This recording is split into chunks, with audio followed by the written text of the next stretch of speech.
সূরা ইখলাস এমন একটা সূরা, আপনারা সবাই জানেন যে এই সূরা 3 বার তেলাওয়াত করলে পবিত্র কোরআনুল কারীম এক খতম পড়ার সওয়াব আমলনামায় দেওয়া হয়। আল্লাহ তাআলা একবারে সস্তা করে দিয়েছেন, কঠিন সস্তা, এর চেয়ে সস্তা আর কিছু নাই। কিন্তু এমন মানুষ, আমারেও যদি জিজ্ঞান হুজুর প্রত্যেকদিন কি 3 বার পড়েন, তাহলে আমার চুপ থাকা ছাড়া উপায় নাই। চুপ থাকা ছাড়া কি উপায় নাই। তো আমরা একটা নিয়ত করে নেই যে আমরা প্রত্যেকটা দিন অন্তত 3 বার, সর্বনিম্ন কয়বার? 3 বার সূরা ইখলাস পড়ব। বলেন ইনশাআল্লাহ, বলেন ইনশাআল্লাহ। ওমর রাদিয়াল্লাহু তাআলা আনহু হাদিস বলেন, আল্লাহর কোন বান্দা যদি বিছনায় শুয়ে 10 বার সূরা ইখলাস পড়ে, কয়বার? 10 বার সূরা ইখলাস পড়ে, আল্লাহ রাব্বুল আলামিন তার জন্য জান্নাতের মধ্যে একটা ঘর বানায়া দেয়। আল্লাহর নবী যখন এই কথা বললেন, আল্লাহর নবী সাল্লাল্লাহু আলাইহি ওয়াসাল্লামকে ওমর রাদিয়াল্লাহু তাআলা আনহু বললেন, ইয়া নবী আল্লাহ, ইয়া হাবিবাল্লাহ, তাইলে তো জান্নাত ঘর দিয়া বইরা আলামু। সুবহানাল্লাহ বলবেন না? নবী আল্লাহ, হাবিব আল্লাহ, জান্নাত তো ঘর দিয়ে বইরা আলামু, কারণ আমি তো প্রত্যেকদিন পড়মু, অনেক অনেক ঘর আমার জান্নাতের মধ্যে হবে। আল্লাহর নবী সাল্লাল্লাহু আলাইহি ওয়াসাল্লাম বললেন, হ্যাঁ, তুমি যদি পড়ো তাইলে আল্লাহ রাব্বুল আলামিন অনেক অনেক ঘর তোমার জন্য জান্নাতে বানায়া দিবে। মদিনার এক মসজিদের ইমাম, মসজিদটার আমার নাম ভালো করে মনে আসতেছে না, মদিনা মসজিদ দিয়া হাইটা যাওয়া লাগে 4 কিলোমিটার দূরে। একজন সাহাবীরে এই ইমাম নিযুক্ত করলেন। আল্লাহর নবীর সাহাবী ইমাম, তিনি যত নামাজ পড়ায় সব নামাজে সূরা ইখলাস পড়ে। সব নামাজে কি পড়ে? সূরা ইখলাস পড়ে। এমন ঘটনা আছে, দরকার হয় এক সূরা পড়ে পরে ইখলাস পড়ে। আল্লাহর নবী সাল্লাল্লাহু আলাইহি সাল্লামকে নালিশ করলেন, নবী কেমন ইমাম দিলেন, কি কোরআনের আর কিছু জানে না, খালি সূরা ইখলাস পড়ে। আল্লাহর নবী সাল্লাল্লাহু আলাইহি ওয়াসাল্লাম বললেন, না, সূরা ইখলাসের ভালোবাসাই তারে জান্নাতে নিয়ে যাবে। আমি মসজিদে নববীতে যেই দিন জুমা পড়ছি, ওই দিনও মসজিদে নববীর ইমাম তো হাফেজ, সারা দুনিয়ার মধ্যে মুহাক্কিক, আল্লাহর ওলি, মুহাক্কিক আলেম, তো আমাদের মতো না। উনি ওই দিন পড়ছে সূরা কাউসার আর সূরা ইখলাস, এই 2টা সূরা পড়ছে। না, আমি যদি 2-3 জুমা পড়াই করি, তো হুজুরি রাহুম না, এই হুজুর সূরা কাউসার আর ইখলাস ছাড়া কি সূরা জানে না? আমিও পড়ার চেষ্টা করি, সূরা ইখলাস বেশি বেশি পড়ার চেষ্টা করি। আল্লাহ রাব্বুল আলামিন আমাদেরকে কবুল করেন। মুহতারাম উপস্থিতি, এরপরে জান্নাত ভ্রমণ করলেন। জান্নাত ভ্রমণ করার পর আল্লাহর নবী সাল্লাল্লাহু আলাইহি ওয়াসাল্লাম সরাসরি আল্লাহ রাব্বুল আলামিনের সাথে দেখা করার জন্য চলে গেলেন। বড় মজার আলোচনা, আমার শরীর ভালো নাই তো এই জন্য করতে পারতেছি না জোর দিয়া। আল্লাহ রাব্বুল আলামিনের সাথে কি দেখা করার জন্য চলে গেলেন। কিছু হাদিস আছে জয়ীব, যে আল্লাহ নবী সাল্লাল্লাহু আলাইহি ওয়াসাল্লামকে জুতা খুলতে আল্লাহ তাআলা নিষেধ করছেন, এগুলা নিয়ে অনেক কন্ট্রাডিকশন আছে।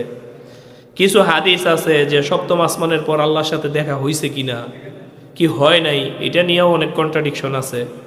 তো আমি আমার জ্ঞানে যতটুকু আছে অতটুকু আলোচনা করতে পারি। এক হাদিসের মধ্যে আসছে, আল্লাহর নবী সাল্লাল্লাহু আলাইহি ওয়াসাল্লাম আল্লাহ রাব্বুল আলামিনের কাছ থেকে 2 ধনুক পরিমাণ দূরত্বে ছিল। সুবহানাল্লাহ বলেন। ধনুক চিনছেন তো, তীরের মধ্যে যে ধনুক লাগায়, 2 ধনুক পরিমাণ কি দূরত্বে ছিল। আল্লাহ রাব্বুল আলামিন তার নূরের পর্দাগুলা উঠাইয়া তার নবী মুহাম্মদুর রাসূলুল্লাহ সাল্লাল্লাহু আলাইহি ওয়াসাল্লামকে দিদার দিছে। ছোটবেলায় আমরা গজল গাইতাম, দিকে দিকে হাসি, লোকে লোকে খুশি, সব পুলকে দোলে রে, চলছে নবী মেরাজে।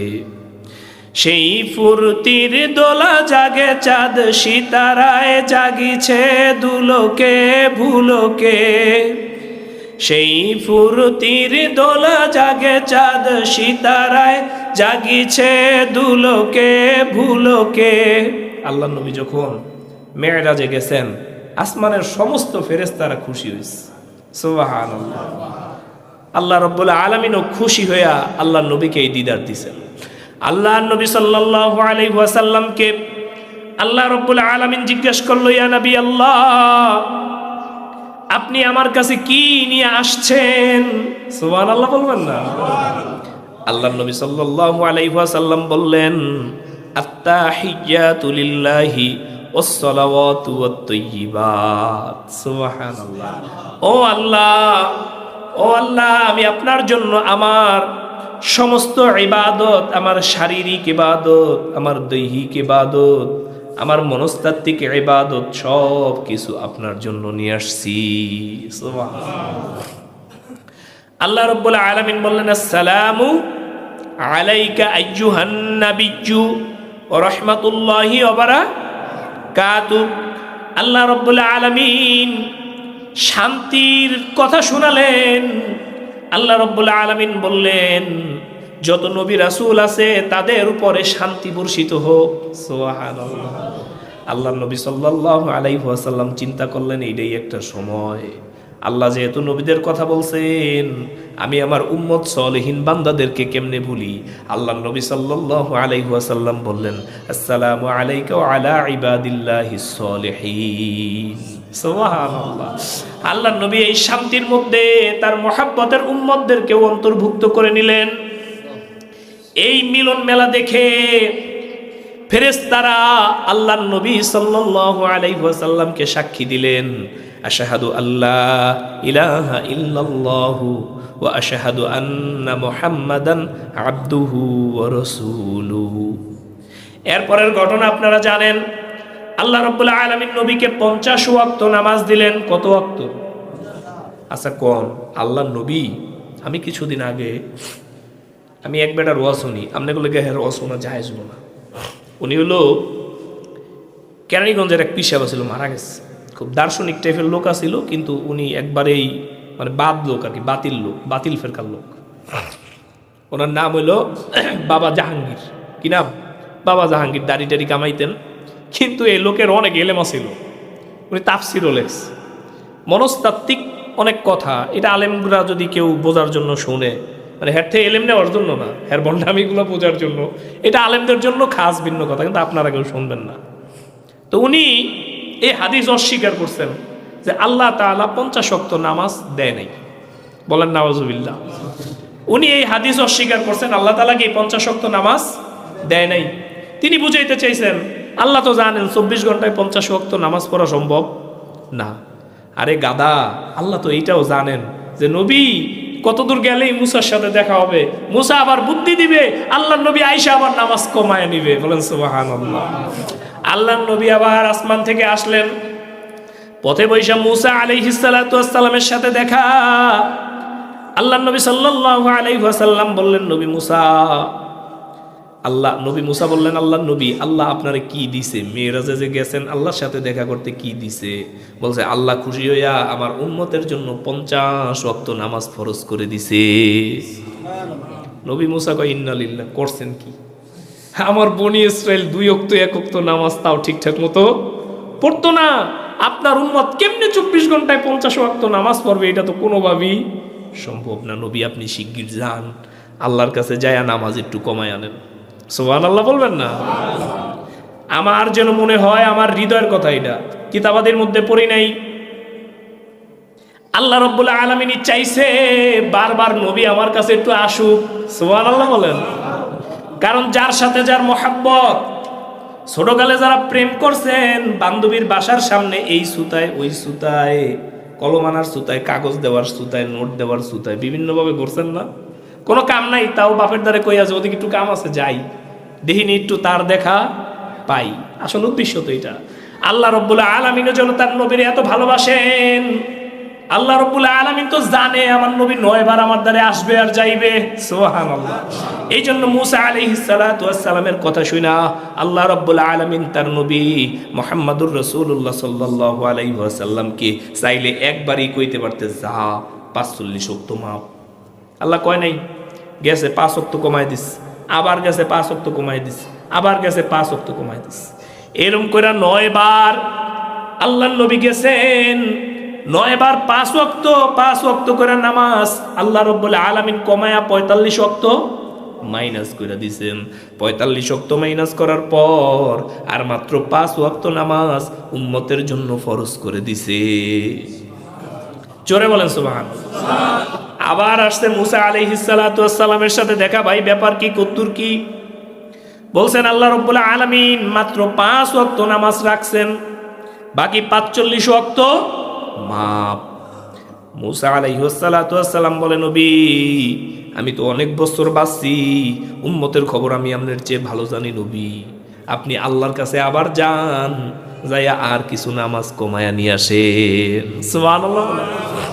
আল্লাহ নবী বলছেন, ভাই মুসা আমি আর পারমু না, আমার আল্লাহ রাব্বুল আলামিনের কাছে এখন যাইতে লজ্জা লাগে, আমি আর আল্লাহ রাব্বুল আলামিনের কাছে যাইতে পারবো না।